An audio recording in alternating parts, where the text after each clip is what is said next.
De Eu sou Deus. o Pai do Senhor, homem de Deus, tudo bem? Estava bem, falando contigo a gente fica melhor. Glória a Deus, glória a Deus. Uma honra estar com o Senhor aqui. Me sinto inteiramente lisonjeado de podermos estar juntos. E eu sei que essa live aqui vai ser de grande proveito espiritual e de conhecimento. Vai ser muito bom para quem está nos ouvindo, inclusive para mim, que vou receber muito também.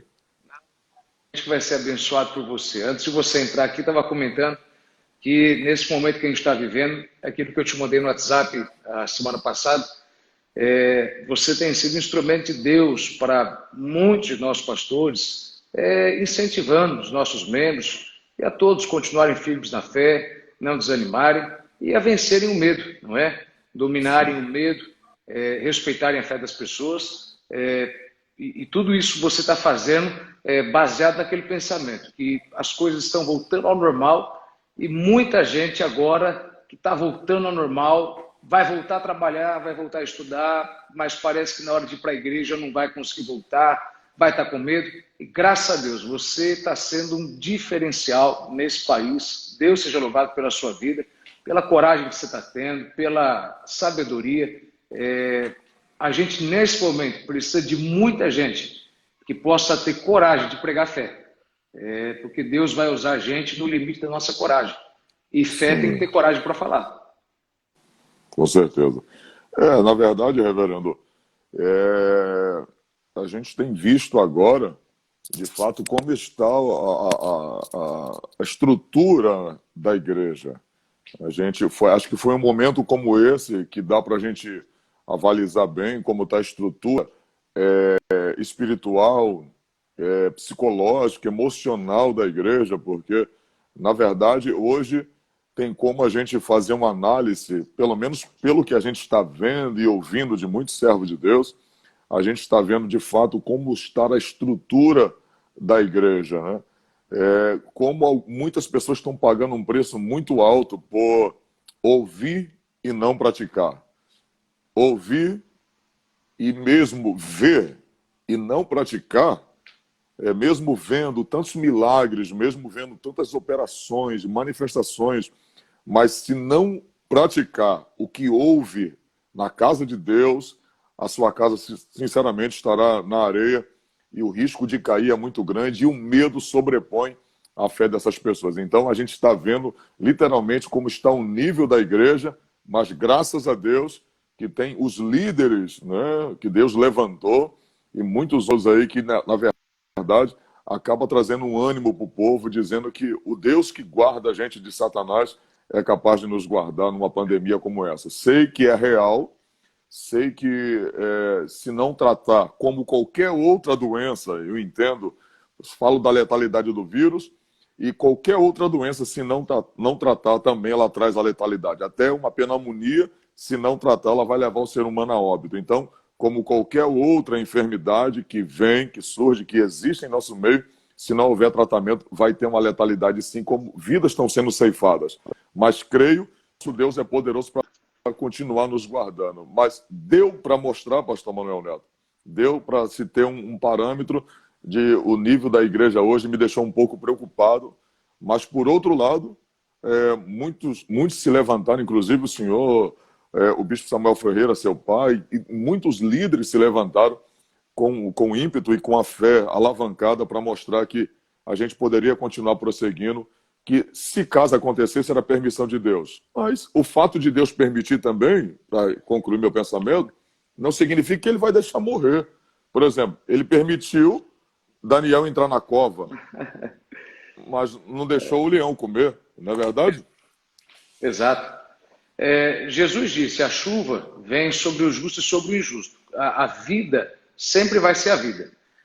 Não é porque você dizima e oferta que você não vai ficar desempregado. Pelo contrário, é no momento da dor É, que você vê a fidelidade de Deus. A Bíblia diz o seguinte, que a chuva ela veio sobre a casa construída na rocha e na areia.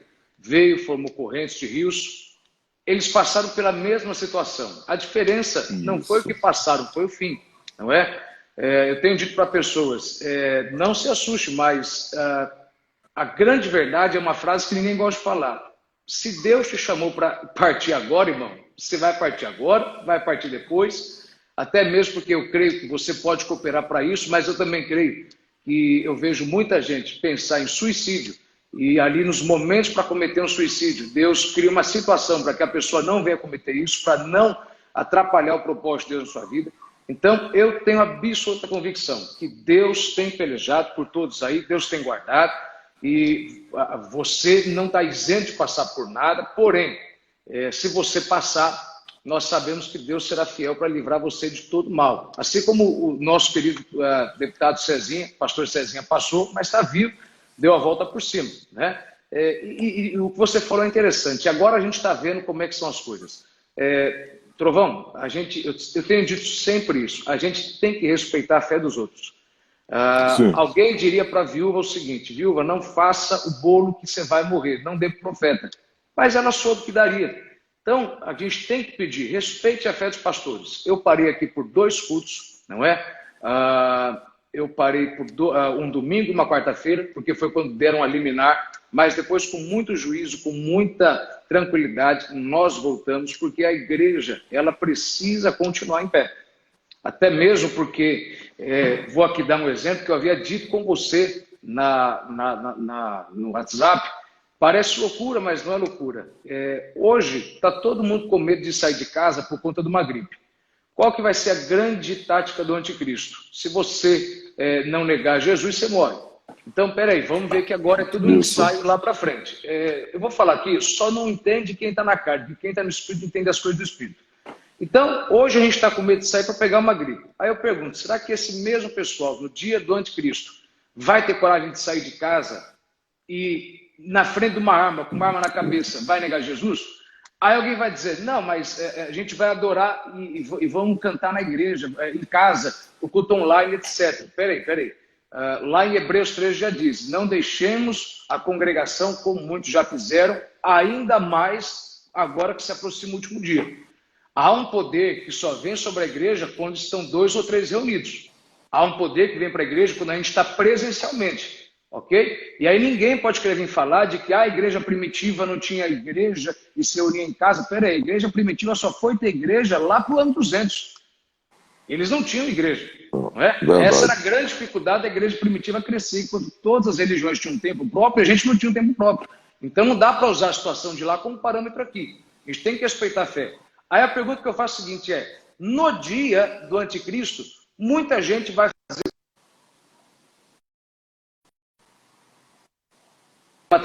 aí, pastor Júnior, vamos aguentar um pouquinho. Ali, voltou.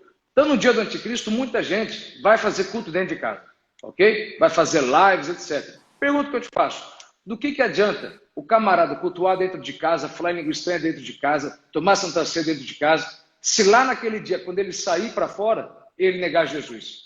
Já cai no que Jesus disse: quem me negar perante os homens, negarei perante o Pai. Então, não é loucura que eu estou falando, não estou viajando na maionese. Eu estou dizendo que o que nós estamos vivendo agora é um ensaio do que vai vir muito pior para quem passar por esse momento.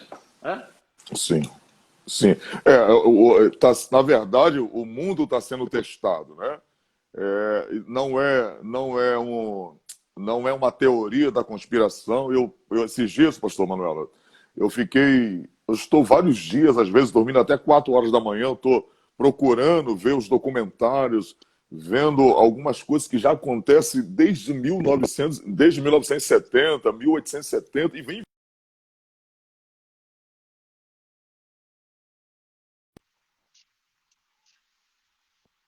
com muito sucesso. Tem coisas aqui, por exemplo, vamos entrar aqui só no exemplo.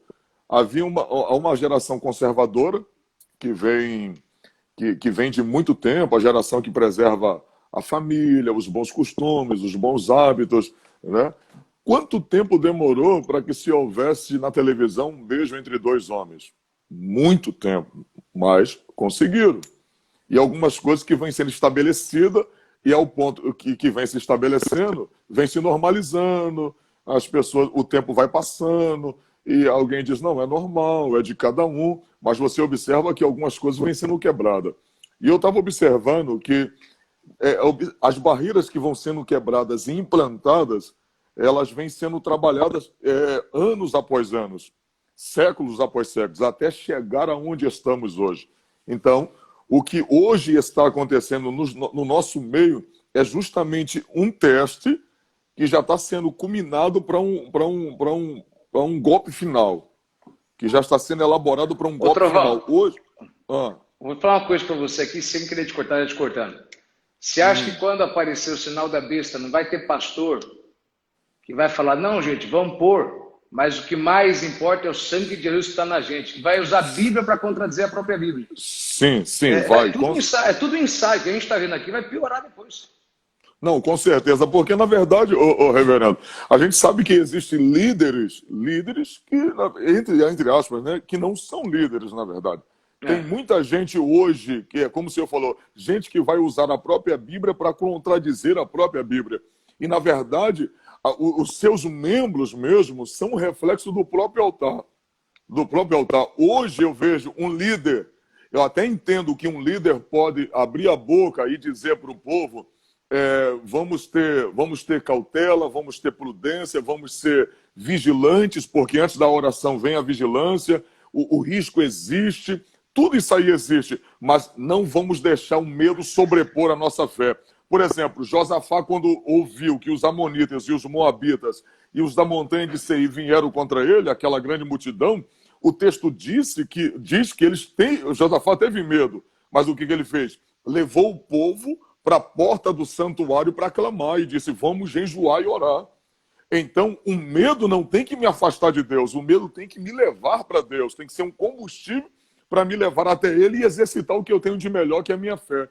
Então, essa geração que tem medo do coronavírus, e por conseguinte com seus líderes, essa geração com certeza facilmente será marcada na grande tribulação, e, de fato, vão escapar da morte durante 3 anos e meio, mas a Bíblia diz que aquele que tiver a marca da besta na mão ou na testa, as suas almas estarão no inferno. Então, uma geração que tem medo do coronavírus, com certeza vai querer viver um pouco mais e não vai ter seu pescoço degolado, conforme diz Apocalipse 7,14. Quem me ligou aqui agora? Eles não desejarão ter o seu pescoço cortado e certamente eles serão marcados. É um princípio espiritual que está lá em Jó. Me sobreveio o que eu temia. A gente não pode viver uma vida negligente e não ter medo de nada. Mas tudo aquilo que você teme demais e pensa nisso é o que te acontece. Eu vou lhe falar a verdade. É complicado. A gente que pastoreia, lidera uma instituição, você não acompanha a mídia, porque você tem que saber para que direção caminhar. Mas você tem a condição de separar o que você vai ver ou não. Se você me perguntar quantos mortos tem, quantos infectados tem, eu não sei, porque eu sei que teve um que já morreu por mim e esse foi suficiente para me livrar de qualquer enfermidade. Eu sei as decisões que o governo está tomando, sei das diretrizes que as prefeituras estão tomando. Hoje o prefeito aqui em Campinas foi muito bem sucedido na sua fala em relação às igrejas voltarem, não é? E graças a Deus a gente está conseguindo manter o equilíbrio muito bom nesse momento. Uma coisa interessante que você falou sobre o mundo mudando. Eu falei esses dias para uma pessoa, o mundo não mudou. Qualquer um pode dizer o que quiser, o mundo não mudou. Pesquisas ainda mostram, a grande maioria da população mundial ainda é contra casamento do mesmo sexo, ainda é contra a legalização de drogas. O que mudou foi a perspectiva nossa sobre o mundo. Por quê? Porque as câmeras, a mídia, as televisões estão na mão de quem? Estão na mão das pessoas de esquerda. Está na mão das pessoas que são favoráveis a isso. E aí a gente tem que parabenizar, independente seja qualquer diferença do ato de fé, tem que parabenizar igrejas como a própria Universal, que através da Record, fazendo, enquanto a Rede Globo fazia coisas que zombavam da nossa fé, eles fazendo ali séries e trabalhos ali, aumentando o trabalho focado para aqueles que creem na palavra de Deus, não é? Então, o mundo não mudou. O que mudou foi a perspectiva das coisas, não é?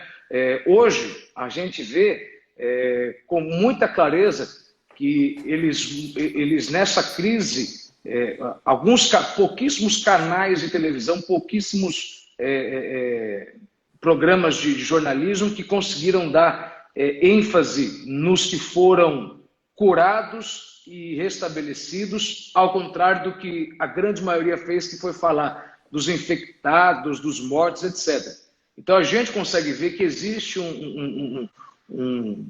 como é que eu vou dizer? É um controle que se tem da perspectiva nossa para fazer a gente entrar em desespero e andar conforme eles querem falar. E graças a Deus, muitos crentes hoje, nessa crise, estão sendo despertados para a fé, estão sendo despertados a ter domínio próprio e saber o que ouve, o que não ouve, dominar o seu espírito, dominar o que entra nos seus ouvidos. Não é? É com a mente que servimos a Deus. Se você não tem domínio sobre o que você ouve, sobre o que você sente, sobre o que você vê, você não tem como servir a Deus. É só com a tua mente que você serve a Deus. E de 15 dias para cá, estamos vendo num cenário nacional muitos crentes já desesperados para voltar. Hoje a CNN fez uma matéria interessantíssima com essa palavra, com essa frase. Para brasileiros, a prioridade é voltar às igrejas. Tá aí quem assistiu, viu lá. Eu achei fantástico. A CNN, o maior canal de jornalismo do mundo, chegou no Brasil agora falando desse jeito. Para os brasileiros, a maior prioridade é voltar às igrejas. Achei fantástico isso, porque eles reconhecem a sede que nós temos de voltar à igreja, e não só a sede, a confiança que nós temos que a igreja é um ambiente seguro. Jesus disse, o ladrão vem senão para roubar, matar e destruir. Eu disse algo muito interessante ontem aqui na mensagem. Por que Jesus, na parábola do bom pastor, por que o bom pastor deixou as 99 ovelhas para trás e por que ele foi atrás de uma? A grande verdade é a seguinte, ele deixa as 99 para trás porque é do instinto da ovelha ter segurança no meio do rebanho. A ovelha, quando está junto do rebanho, tem segurança.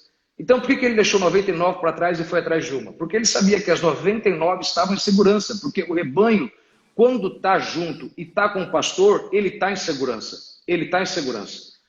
Então, ele deixa as 99 porque sabe que estão em segurança, mas aí Jesus diz o seguinte, lá no verso 12, mas o mercenário, que não é o pastor, de quem não são as ovelhas, vê vir o lobo e deixa as ovelhas e foge. E o lobo as arrebata e dispersa. Então, qual que é a única forma que o lobo tem de atacar o rebanho? O lobo tem que dispersar uma ovelha. Se ele não consegue atacar a ovelha porque o pastor está lá, ele tem que esperar o pastor sair da frente para pegar uma ovelha, e se ele pegar uma ovelha, ele dispersa todo o rebanho. Onde eu quero chegar com isso aqui? O grande plano de Satanás não foi pegar Jesus, foi pegar os discípulos de Jesus, porque ele já sabia que se ele pegasse Jesus, era impossível ele impedir a ressurreição. Ele não poderia impedir a ressurreição de Jesus, mas ele poderia impedir os discípulos de continuarem a obra de Jesus. Então, qual foi a grande estratégia de Satanás? Quando ele morrer, eu vou colocar um grande medo para eles dispersarem, para mim poder arrebatar o rebanho, e quando ele ressuscitar, não ter ninguém de pé para dar continuidade à obra dele. E ele conseguiu fazer isso por um tempo. Pedro negou, Tomé foi embora. Por quê? Porque o pastor morreu, o pastor saiu de cena. O rebanho começou a se dispersar, o rebanho começou a ir embora. Só que quando Jesus ressuscita, ele vai até Tomé, Tomé não está na casa, ele volta 8 dias depois, mostra suas feridas na mão. Aí depois ele vai falar, diga para Pedro que me encontre na Galileia. Aí lá em Atos 1, a Bíblia diz que quando eles foram para o cenáculo esperar a chegada do Espírito Santo, o que a Bíblia diz? Que dentre eles estava lá Bartimeu, André, Filipe, João, Mateus, Tomé e Pedro. O grande alvo de Satanás era, vou pegar Tomé e Pedro para dispersar eles, porque se eu disperso eles, eles não vão dar prosseguimento à obra. Só que Jesus, quando ressuscita, começa a trazer o rebanho de volta para perto, tipo dizer, nossa, você até tentou, mas eu voltei. E isso é uma frase que a gente tem que dizer. O lobo até tentou, mas a gente já voltou. A gente vai voltar. Porque Hebreus 10 diz, não deixemos de nos congregar como fazem alguns, mas encorajemos-nos, que é o que você está fazendo, o que Deus está dando graça para mim fazer, encorajemos uns aos outros, ainda mais nesse dia. Vou dizer algo aqui, verdade, quanto maior for o ataque de Satanás, mais a gente tem que ir para a igreja. Quanto maior for o ataque do inimigo, mais a gente tem que ir para a igreja. Há um poder sobrenatural e só não crê nisso quem não é pentecostal. Há um poder sobrenatural que só vem quando existem 2 ou 3 reunidos em meu nome. Não era 2 ou 3 reunidos por FaceTime, não é 2 ou 3 reunidos por live, é 2 ou 3 reunidos fisicamente em meu nome. Veja, Meu Deus, isso aqui é maravilhoso. Você vê por 2 vezes o Pai, o Filho e o Espírito Santo na mesma cena. A primeira vez você vê no Éden, depois você só vê aonde? No Jordão, quando Jesus é batizado. Você vê o Filho, o Espírito descendo como uma pomba, o céu se abrindo. Porque existe um poder sobrenatural na presença, na presença. Não é no mesmo Espírito, é na presença. Tanto que o Espírito Santo desce quando eles estão no mesmo local, com o mesmo propósito. Qual que é a grande questão que eu quero fazer você entender? O lobo sabe que é isolando uma ovelha que ele traz destruição para a ovelha. Vou falar uma coisa aqui e qualquer um pode contrariar, mas é a verdade. Isolamento é o último ato que leva à destruição. Isolamento é o último ato que leva à destruição. Qual que foi a estratégia do lobo? Eu vou isolar Pedro e Tomé, porque isolando Pedro e Tomé, fazendo eles quererem largar a mão de tudo, eu vou destruir eles. Vou te dar um exemplo interessante. A pessoa, antes de sair da igreja, ela se isola, esfria na fé, senta no último banco, para de vir. Porque a tática de Satanás é, eu vou primeiro fazer ela sair, para depois ela sair. Eu vou isolar para depois fazer ela sair. Vou isolar o marido da casa. Ele continua morando na mesma casa, dorme na mesma cama, mas ele já não come junto, já não janta junto. Ele se isola, vive uma vida isolada. E nessa crise, qual que foi o intuito de Satanás? Eu vou isolar, porque tudo aquilo que se isola morre. Vou dizer de novo aqui, tudo aquilo que se isola morre. Você quer ver? Veja uma pessoa que está com câncer terminal. Se ela vive isolada e ela não se cerca de pessoas com pensamento positivo, ela morre. Verdade, com certeza. Então, qual que foi o intuito de Satanás na igreja primitiva? Vou isolar Pedro e Tomé para destruir eles. Mas eles voltaram. E quando voltaram, receberam poder. Quando a igreja decidir que está na hora de voltar ao normal, a igreja vai receber um poder de Deus como nunca recebeu antes. Tal qual no dia de Pentecostes, um poder sublime, maravilhoso. Porque há um poder sobrenatural na união. Tudo que é isolado morre. Quando Satanás quer destruir alguém, primeiro ele isola da família. E como é que a gente sabe que isolou? Fica naquela frase, ai, ninguém me entende, ninguém me ajuda, ninguém fala comigo, ninguém me estende a mão. Já isolou. E o isolamento é o último passo para quem vai destruir. Um casamento foi destruído, primeiro teve isolação. Teve isolamento. Uma pessoa saiu da igreja, primeiro ela se isolou, continuou indo, mas ficou isolada. Um pastor largou a igreja, primeiro ele se isolou. Então, a gente tem que pôr na cabeça que o discurso hoje de que isolamento é necessário, a gente sabe que de fato é. O isolamento é necessário para acalmar. Porém, ao mesmo tempo que remédio é cura, remédio fora da dosagem é veneno.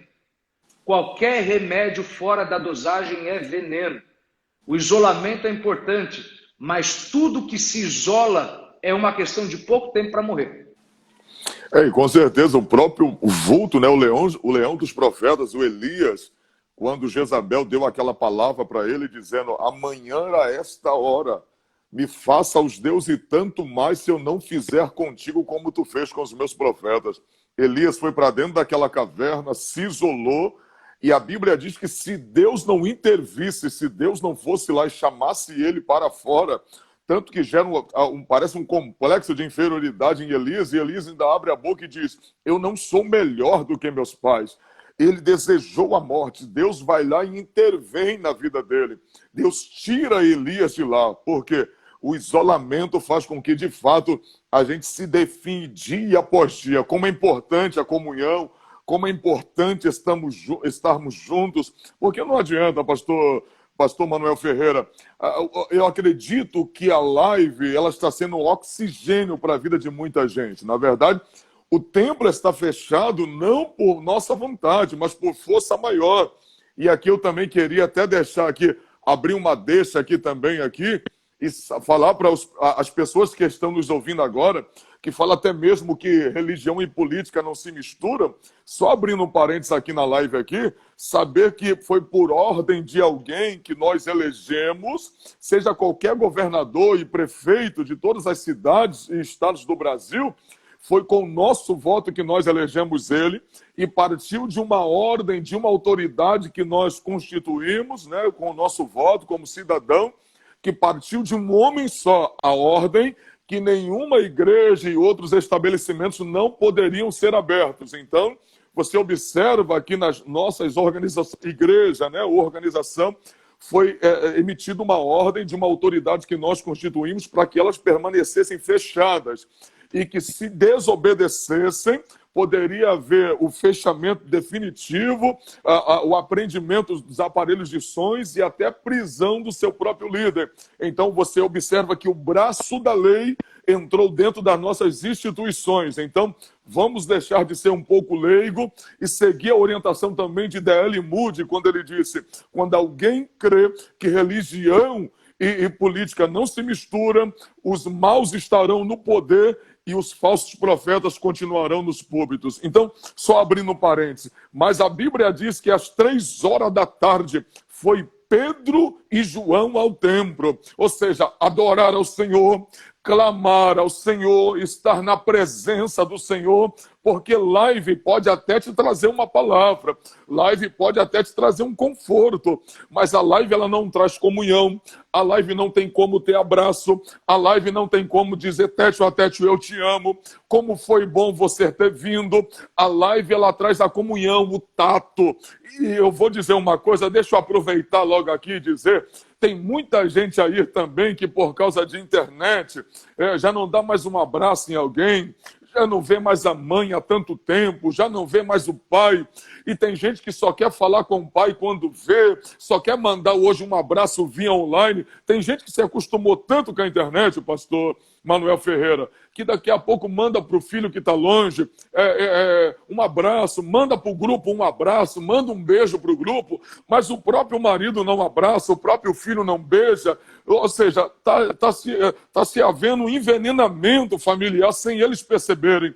E isso é gerado dentro da própria igreja, porque se eu não tenho uma comunhão dentro da minha própria família, eu não desejarei ter uma comunhão com os meus irmãos também. Então, esse telefone aqui que a gente tem em mãos, a internet hoje ela tem um poder. E qual é o poder? Ela tem o poder de trazer para perto quem está longe e de levar para longe quem está perto. Então, um conselho meu para as pessoas que estão aqui: faça como Pedro e João. Às 3 horas estavam no templo, eles sempre receberam a presença de Deus no templo, porque imagine, o bispo Samuel Ferreira, pastor Manuel Ferreira, e dentre tantos outros líderes e mestres que tem hoje, imagine, eles estão lá no altar, preparam um sermão bem elaborado, se dedicam para nos alimentar.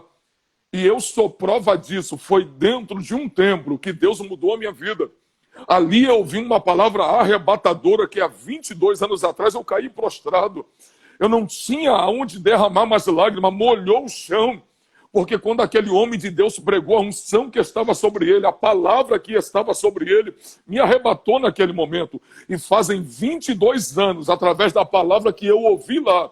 Eu não ouvi numa live, eu não ouvi no YouTube, eu ouvi no templo a palavra do Senhor. E Deus me arrebatou ali, estou firme até hoje. Então, uma palavra também, para quem quer ficar em casa e se tornar desigrejado: irmãos, quem fala que a igreja tem problemas, deixa de identificar quem ele é. A própria pessoa, porque quando o Senhor Jesus salvou a mim, ele me salvou com os meus problemas. Depende da entrega de cada um.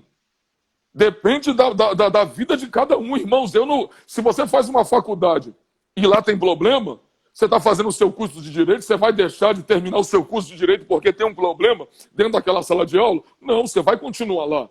Na escola tem problema, no trabalho tem problema, e você vai deixar de continuar lá porque tem problemas lá dentro? Não. Então, a igreja também tem. Só que não importa, pastor. Eu, no meu humilde entendimento, eu acho que mais importante do que aonde eu sirvo é como eu sirvo. Então, as pessoas têm que entender que é lá dentro da casa do Senhor que se cumpre as promessas de Deus também, os ensinamentos são dados, e ali, como é a palavra do Senhor que está sendo pregada, é numa noite como essa que eu chego fraco e saio forte, é numa noite como essa que uma palavra que abre o meu entendimento por completo vindo de um líder. Eu já vi o Senhor pregar. Eu já tive a oportunidade de estar na internet observando o Senhor pregar. E é extraordinária a maneira que o Senhor usa, eu fico pensando: poxa, como é bom os membros da igreja do pastor Manuel Neto ter um líder como aquele, né? Que tem um ensinamento embasado na palavra e, além de tudo, é cheio de Deus. Então, o meu conselho é que você não deixe de ir à casa do Senhor, porque o próprio Jesus, em Lucas 4,18, foi dentro da sinagoga, lugar de aprendizado, lugar de oração, que ele levantou o dedo e o rabi entregou na mão dele o livro, o rolo do profeta Isaías, e ali ele leu Isaías 61, e o texto disse que diante dos olhos de todos se cumpriu aquela profecia. Então, é no templo. Não deixe de vir para a casa do Senhor, principalmente essas pessoas que estão ganhando um novo rumo, chamados de desigrejados. Eu acho que é falta de fé, são pessoas que usam argumentos para abandonar a casa do Senhor. Eu acredito que se você está em tantos outros lugares e não abre mão, não é da casa de Deus que você tem que abrir. Gente, a gente está dizendo pela fé que a igreja vai voltar, a gente vai voltar melhor, e a gente crê. E a gente tem certeza disso, pela palavra de Deus.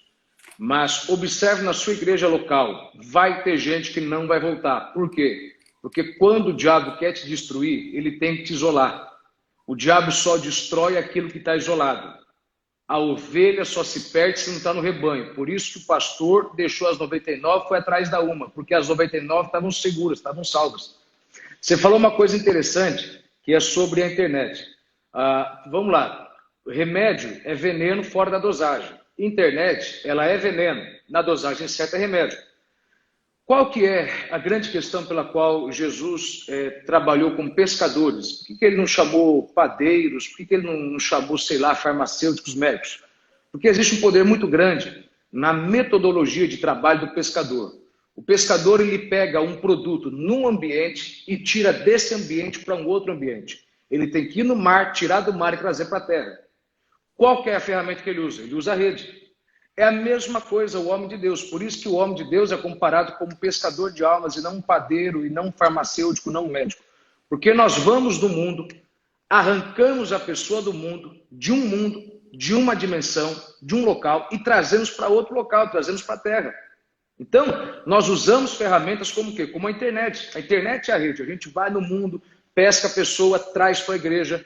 Só que se isso for algo que é usado de forma errada, e como está querendo ser usado por muita gente agora, dependendo só disso, muita gente vai morrer. Veja, é extremamente importante a gente lembrar que quando a pessoa sai do mar, quando o peixe sai do mar e vai para a terra, a sua natureza ela é afetada de uma forma terrível, tanto que ele morre.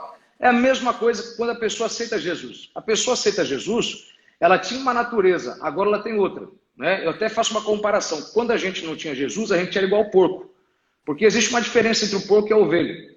O porco e a ovelha caem na mesma situação, caem na lama. Só com uma diferença, a natureza. O porco, quando cai na lama, grunhe e rola no chão. E rola na lama, porque ele está feliz, ele está alegre.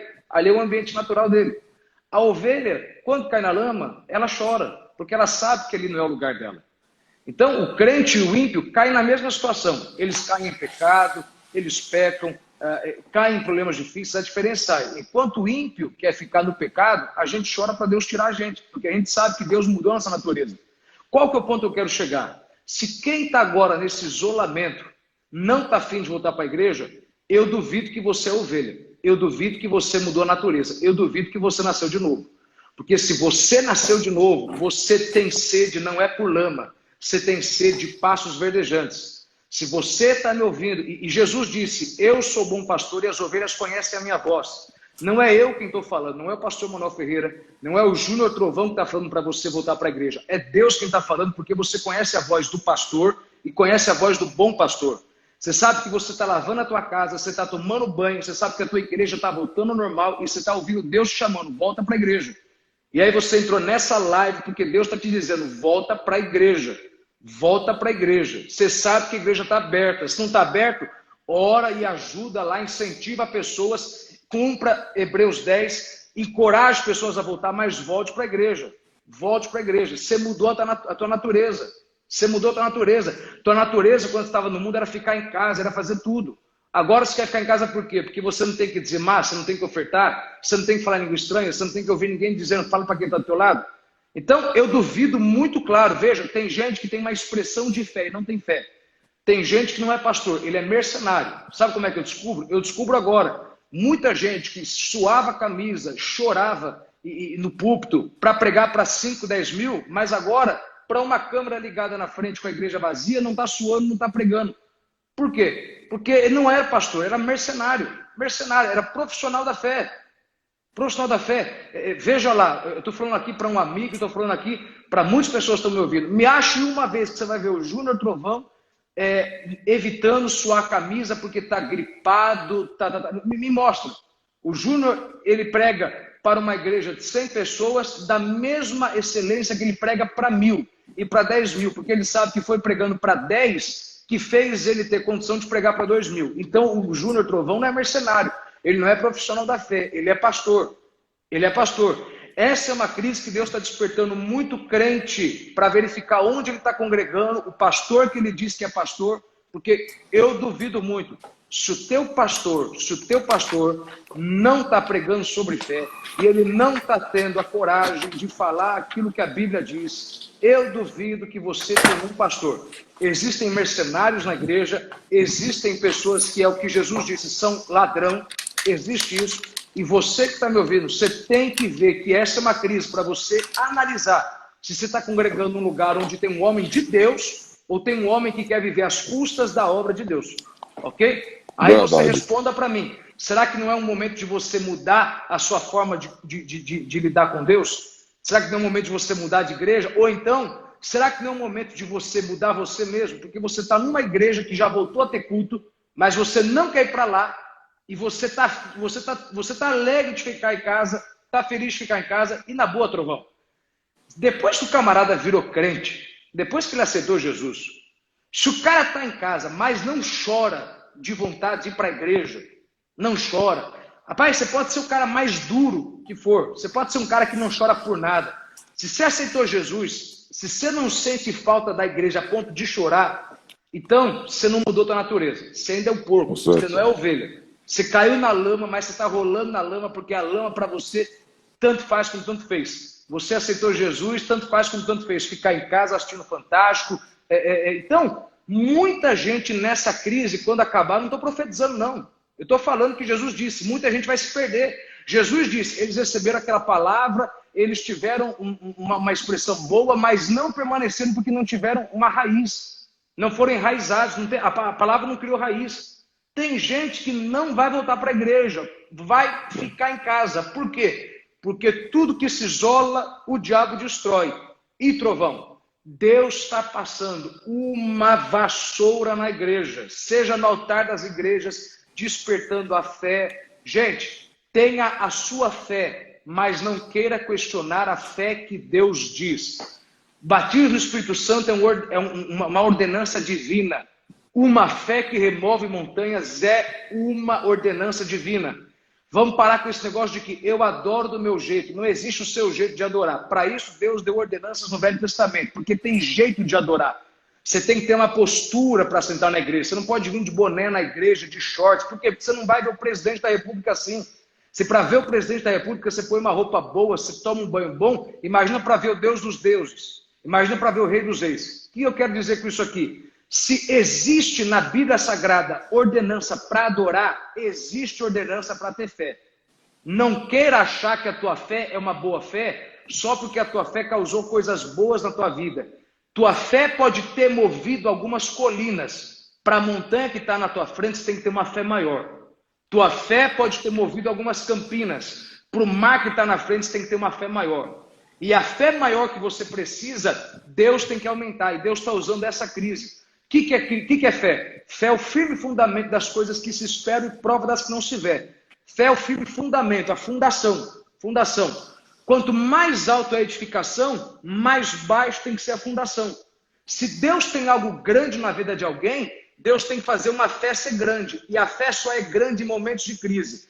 Gente, de boa, se você quer ter um filho e não consegue engravidar, seja tua esposa ou teu marido, e você está com medo dessa gripe, desse vírus, não quer voltar para a igreja, peraí. Então você não tem fé para ter filho. Porque a fé que você tem que ter de que o espermatozoide vai entrar, a edificação, você tem que ter de que Deus não vai deixar o vírus entrar no teu corpo. Então Deus está usando uma crise para te trazer fundação, fazer uma fundação na sua fé, para que nessa fé ele possa operar uma grande edificação. Eu não posso crer que Deus vai curar o câncer. Eu não posso crer que Deus vai abençoar, trazendo portas de emprego, se eu não creio que Deus não vai deixar que um coronavírus me mate e, se me atingir, não atinja as pessoas do meu lado. Então, essa crise está criando firme fundamento. Essa crise está despertando muita gente para crescer na fé, porque existe um parâmetro de fé. Vamos parar com esse discurso de que minha fé é diferente. Ok, eu respeito a tua fé, eu não estou zombando da tua fé, mas eu tenho que usar minha fé para poder inspirar você a ter mais fé. Gripe passa, de gente para gente passa, coisa ruim passa, coisa boa não passa. Se eu ficar perto de você, que é fortão, saradão, a tua saúde não vai passar para mim, mas eu vou me inspirar em você a querer ter mais saúde. Então, uma pessoa não pode passar fé para o outro, fé não se passa. Fé desperta o interesse de eu querer ter mais fé. E como que eu consigo ter mais fé? Vencendo os obstáculos do meu dia a dia. Então, muita gente nessa crise, Deus te prometeu coisas grandes, coisas maravilhosas, portas abertas, que Deus vai te levar para um grande local, para fazer uma grande obra. Para o que Deus te prometeu, é preciso uma grande fé. Você não tem uma fé para chegar lá, sabe por quê? Porque esse obstáculo chamado coronavírus, você não está conseguindo vencer, e ainda assim você crê que vai alcançar coisas maiores, sendo que a tua fé, para agora, não existe. Você não pode ter uma grande edificação sem ter um grande fundamento. Quanto mais baixa a fundação, maior a edificação. Quanto mais crises o crente passa, mais ele está elegível a ser promovido por Deus. Porque a fé que fez ele vencer a crise vai fazer ele chegar do outro lado. Quem está vencendo essa crise vai viver o maior tempo de abundância em toda a sua vida. Porque ele provou para Deus que tem fé. Ele provou para Deus que crê nas coisas que a palavra diz, não nas coisas que os olhos enxergam. Ele acreditou naquilo que Deus disse a respeito dele. Ele acreditou no Deus da salvação. Então, parabéns a você que está tendo essa atitude de fé, de incentivar os irmãos da tua igreja a reabrirem a igreja. Por quê? Porque uma cidade como São Paulo, o prefeito de São Paulo, e já estou terminando, ele foi muito sábio. Ele, em momento algum, proibiu igrejas de abrir. O prefeito Bruno Covas. Ele foi de uma sabedoria terrível, uma sabedoria fantástica, maravilhosa, não é? Ele fez isso, ele beneficiou. E muitas igrejas tiveram que fechar, por quê? Porque houve uma liminar que estava trazendo uma multa gigantesca. Imagina a igreja do Brás com tantas congregações, mais de 3 mil igrejas dentro da cidade de São Paulo, a maior igreja. O quanto que seria uma multa de 10 mil? Então, vamos recuar nesse momento, porque a gente tem que evitar. Né? Mas quando a liminar caiu, muitos deles não quiseram voltar. Muitos deles não quiseram. E peraí, o prefeito estava favorável às igrejas. Então veja, parabéns a todos os crentes que conseguiram voltar à igreja. Parabéns a todos os crentes que estão incentivando o pastor, dentro do que o município está dizendo, o Estado, a voltar a abrir igreja. E para a pessoa que não está conseguindo fazer nenhum nem outro, nem incentivar, nem ir, é tempo de começar a se avaliar. Será que você nasceu mesmo de novo? Será que você mudou sua natureza? E na verdade, o fato também, tem muita gente que bate no peito, né? E diz, não, mas eu estou com Jesus, mas no momento como esse é que a gente de fato vê quem está e quem não está. Por exemplo, no capítulo 4 de Marcos, Jesus tinha pregado o dia todo, e o último sermão de Jesus foi a parábola do semeador, e Jesus diz para os discípulos que eles, na verdade, o dia do judeu muda a cada 12 horas, e já tinha caído a noite, Jesus disse, entremos no barco e atravessemos para o outro lado. O mais importante naquele momento, quando a gente observa o texto, foi o que Jesus falou e não o que ia acontecer. O que Jesus falou era o que valia e não o que iria acontecer durante o trajeto.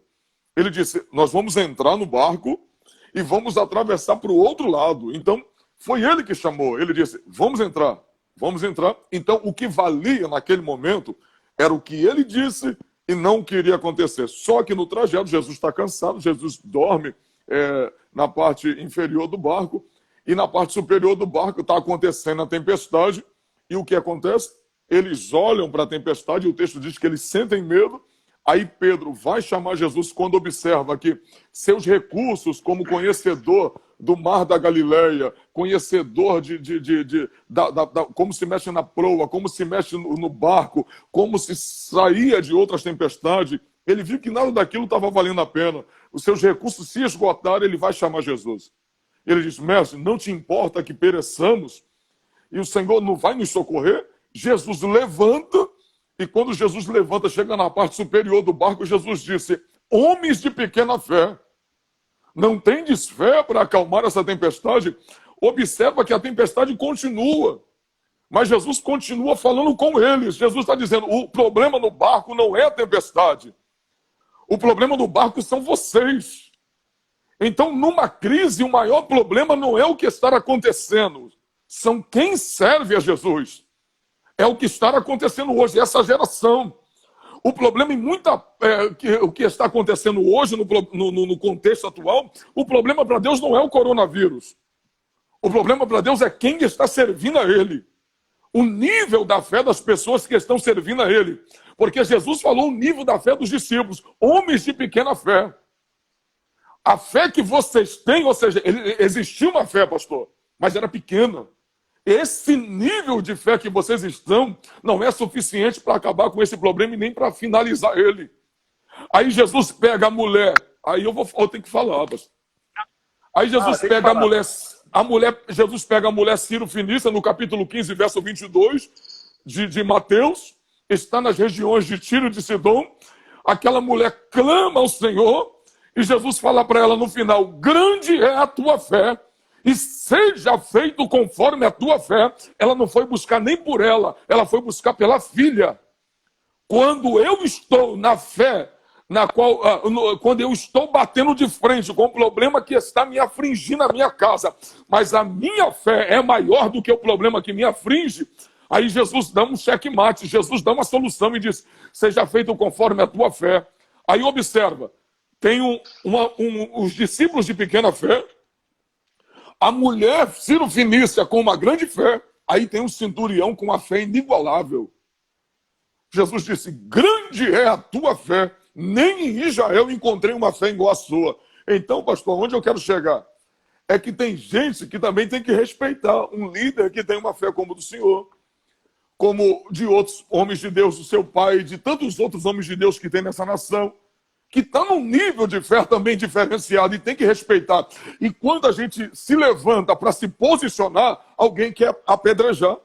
E eu posso parafrasear essa verdade: quando os 10 espias chegaram, 8 abriram a boca e disseram: a terra é boa. Números 13, a terra é boa. A terra manda leite e mel. Inclusive os frutos da terra estão na minha mão. Mas tem um porém: os gigantes de Anak estão lá, os amalequitas, os moabitas. É impossível nós entrarmos naquela terra. Seremos dizimados. Aí o texto diz, sabe o que, reverendo? O texto disse que 8 homens causaram pavor em 600 mil homens, entre crianças e mulheres, 2 milhões. O texto diz que 2 milhões de pessoas, por causa de 8 homens, começaram a chorar e queriam voltar para a terra do Egito. Aí olha o que diz o texto: quando Josué e Caleb abriram a boca e disseram: tem gigante, mas Deus é conosco, o texto disse que o povo, no pensamento, queria apedrejar Josué e Caleb. Sabe o que é isso? Aí eu já posso nortear mais ou menos como é a igreja. Eles vão com a maioria.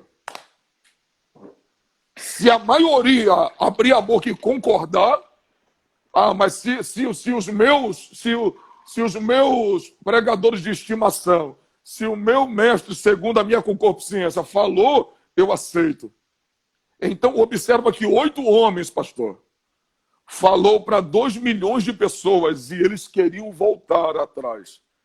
Olha que situação extraordinária isso aqui.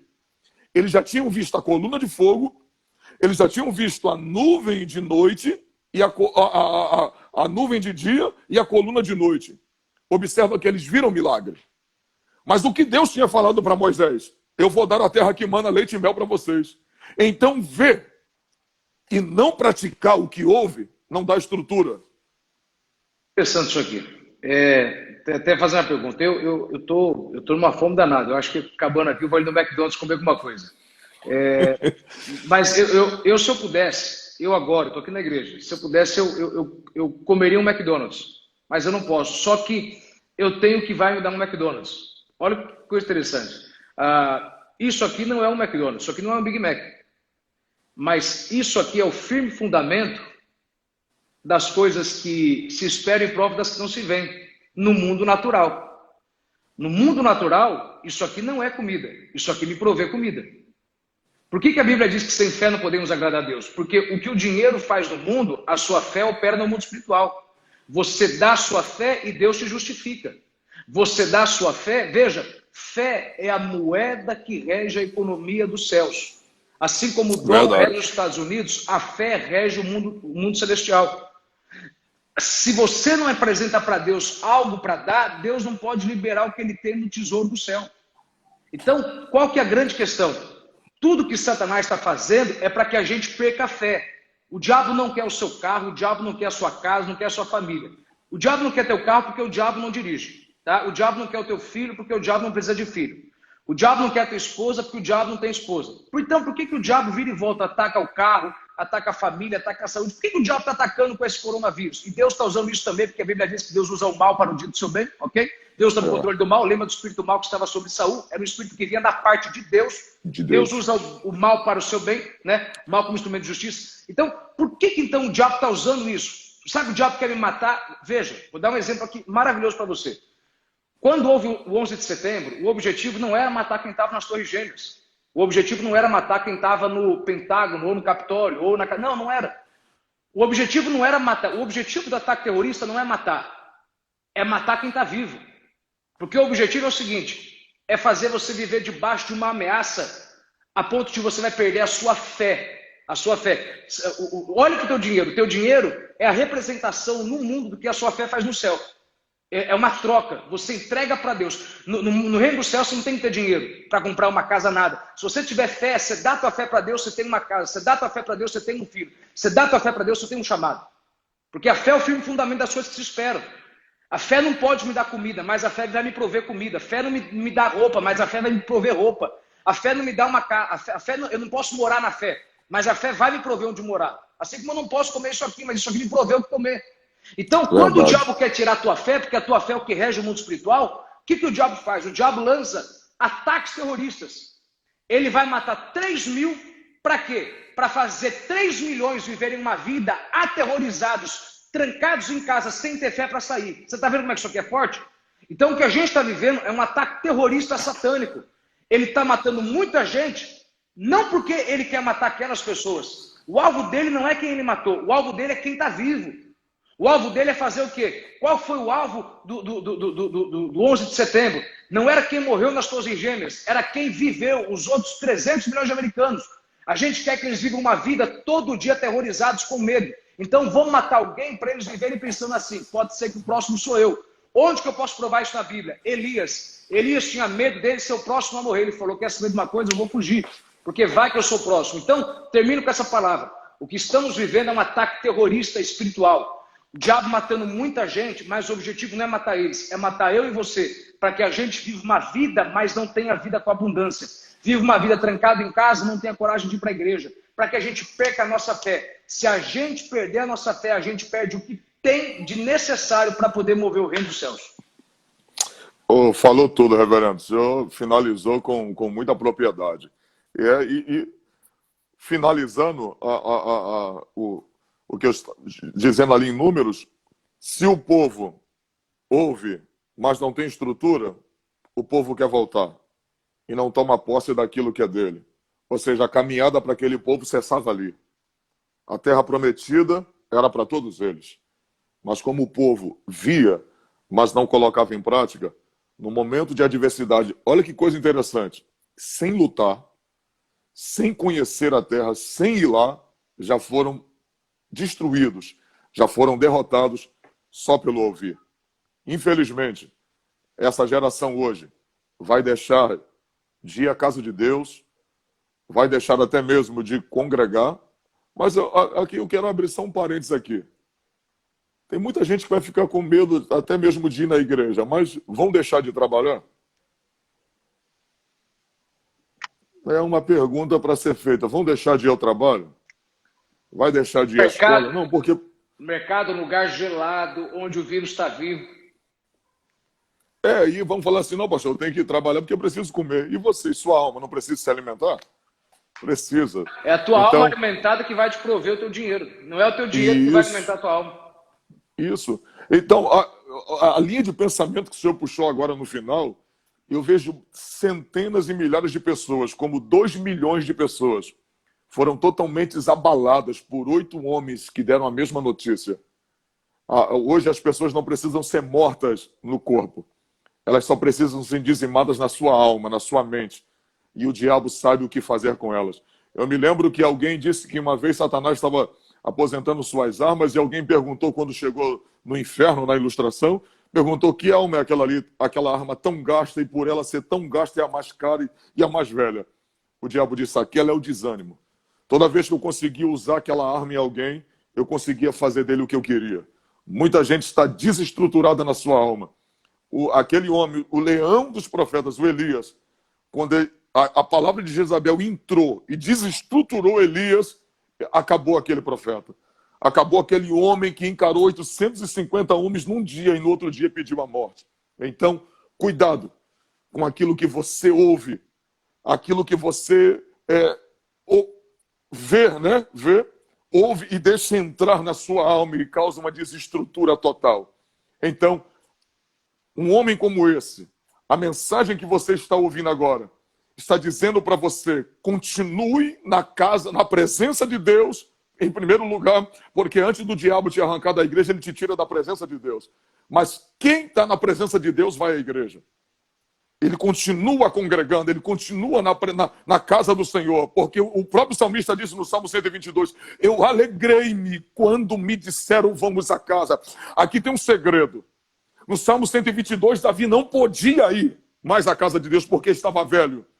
Mas ele disse, meu corpo não consegue ir mais lá porque estou debilitado. Mas a minha alma está lá dentro, o meu sentimento está lá dentro. O ruim é quando alguém está lá dentro, mas o sentimento está fora. Então que haja uma koinonia. A gente tem 30 segundos. Então que haja uma koinonia entre o meu espírito e o meu corpo está na casa de Deus. Pastor Manuel, muito obrigado. Que honra. Obrigado. Olha, hoje eu fui tão abençoado, eu já tenho uma mensagem fresquinha para quarta-feira e para domingo agora. Quem está assistindo aí da igreja, apaga da cabeça e eu vou falar que foi fresquinho que desceu do céu, tá bom? Olha, Deus abençoe, a gente queria orar, mas Trovão, tem 10 segundos, manda uma bênção para todo mundo. Deus abençoe a sua vida e se tiver alguém aqui enfermo, seja curado agora e que o Senhor provenha e que não falte nada para você, nem no seu corpo e nem na sua alma. Em nome de Jesus. Obrigado, pastor Manuel. Deus abençoe a sua vida. Lembre, tudo que se isola, se destrói, volta para o